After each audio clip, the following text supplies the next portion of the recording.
Madame, Monsieur, bonjour, bienvenue sur Liberty TV pour votre tout nouveau rendez-vous conso. Alors qui de mieux que nous en parler que Monsieur Van der Kamen, qui est le directeur général du CRIOC. Bonjour. Bonjour. Alors on va rappeler juste brièvement, le CRIOC, ça défend les consommateurs qui ont été arnaqués bien souvent. C'est ça, en fait, c'est le centre de recherche et d'information des organisations de consommateurs. Donc, on n'est pas une association de consommateurs, mais on représente les associations de consommateurs, notamment dans toute une série de problèmes liés au voyage. Alors, on parle d'arnaques, il n'y a pas toujours des arnaques, mais il y a en tout cas des problèmes que les consommateurs peuvent rencontrer. Alors, justement, nous avons une première question qui va vous donner d'ailleurs le thème de cette émission. J'ai participé à un concours sur Internet pour gagner un voyage gratuit. Un faux ou un tox? Voilà, donc ça c'est un téléspectateur qui s'est adressé à nous et donc à vous pour avoir des réponses. Alors je vais vous parler plus précisément de l'histoire. Donc en fait le consommateur a reçu un mail l'informant qu'il a gagné un voyage dans les Caraïbes. Quand il se rend sur place après avoir payé son billet d'avion, il apprend que seul le trajet en bateau, qui est une traversée quand même de 6 heures sur un rafio, est gratuit et que le séjour à l'hôtel de première classe est quant à lui payant. De plus, la localisation décentrée de l'hôtel l'oblige à consommer tous les produits sur place à des prix exorbitants. Alors qu'est-ce qu'on peut lui conseiller ? Que s'est-il passé en fait dans cette histoire-là? Mais c'est très bizarre parce que finalement, une offre gratuite doit être gratuite. Donc, si vous partez en vacances et qu'on vous dit que c'est gratuit, a priori, c'est gratuit. Le problème, c'est que le produit gratuit, le voyage gratuit, n'existe pas toujours. Donc, la première chose qu'on pourrait dire aux consommateurs, c'est avant de vous engager dans ce genre de choses, vérifiez que c'est bien gratuit. Et ce qui est gratuit. Donc, si c'est la traversée, ce n'est pas nécessairement le voyage. Si c'est l'avion, encore faut-il vérifier que le siège soit aussi gratuit, parce qu'on a déjà vu certaines compagnies qui avaient tendance à ne pas le faire. Mais comment vérifier, justement? Alors, comment vérifier? C'est un écrit. Ça veut dire que si vous avez gagné quelque chose, vous devez recevoir un document qui reprend ce que vous avez gagné, et dites-vous bien que tout ce qui est écrit est théoriquement arrangé, mais tout ce qui n'est pas écrit est caché. Donc, si on vous dit que c'est la traversée qui est comprise, une traversée, ce n'est pas évidemment un séjour à l'hôtel. Ce n'est pas non plus une excursion en bateau.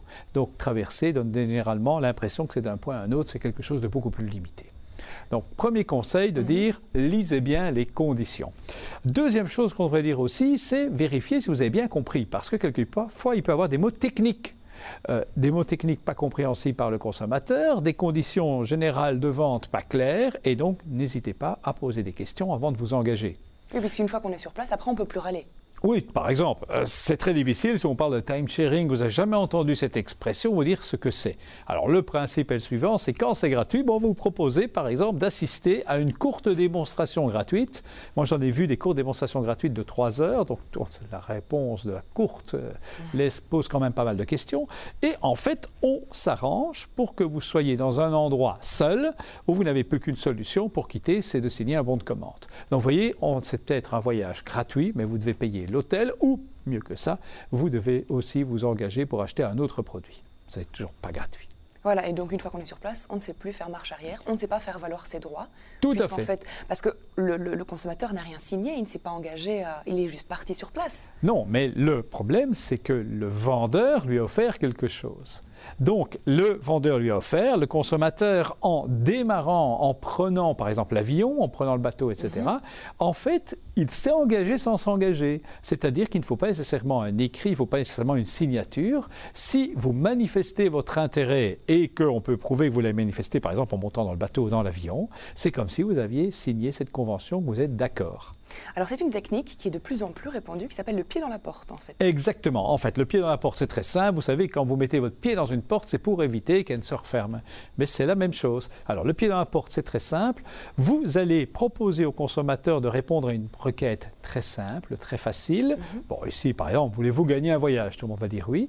Pour que le consommateur, par la suite, ait envie d'aller plus loin. C'est-à-dire et envie de vous faire plaisir et de dire « Ah, écoutez, vous m'offrez un bateau, vous m'offrez une croisière, c'est sympathique. Ah, écoutez, je vais accepter de consommer le reste. » Et souvent, si vous vous retrouvez dans ce cas-ci sur un lieu où vous ne vouliez pas aller, vous devez payer tout l'hébergement qui peut être plus cher, ou encore, si vous êtes très loin de toute habitation, vous devez consommer sur place, et sur certaines îles, c'est très cher. Voilà, justement, quand un Belge part en Belgique et un Français en France, il est en général mieux couvert. Exactement. Donc, si on voulait résumer et se dire, vous ne partez pas en Belgique, vous ne partez pas en France, vous ne partez pas par l'intermédiaire d'une entreprise belge ou française, le conseil qu'on vous donne d'abord, c'est vérifier les détails de l'offre. Donc, bien repérer ce qui est écrit et surtout ce qui n'est pas écrit.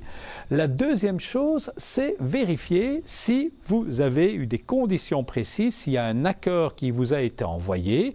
Et dans le cas contraire, si vous n'avez pas eu de document précis, n'hésitez pas à les demander. S'il n'y a pas d'agrément, c'est quelque chose qui va poser des problèmes. Et puis, il ne faut quand même pas oublier une chose, c'est que tout ça doit se faire par écrit. Évidemment, si vous ne faites pas par écrit, qu'est-ce qui risque de se passer ? Les paroles volent et donc vous risquez de ne pas savoir vous retourner si vous rencontrez le moindre problème. Eh bien voilà, donc de quoi vous protéger en tout cas si jamais vous gagnez un voyage. Mais on vous rassure, il y a des voyages qui sont totalement gratuits malgré tout et parfois il y a des concours où il n'y a pas d'arnaque du tout. Tout à fait, mais il suffit de savoir lire. Voilà, tout à fait. Alors il y a un site internet sur lequel on peut retrouver justement tous ces conseils qui s'appelle arnaqueaupluriel.be, un site totalement gratuit. Vous verrez qu'il y en a qui sont vraiment passés par des drôles d'histoires en tout cas. Ça c'est sûr. Merci beaucoup Monsieur Van der Kammen d'avoir été avec nous. À bientôt. Voilà, ce sera le mot de la fin et donc à très bientôt pour un autre rendez-vous conso.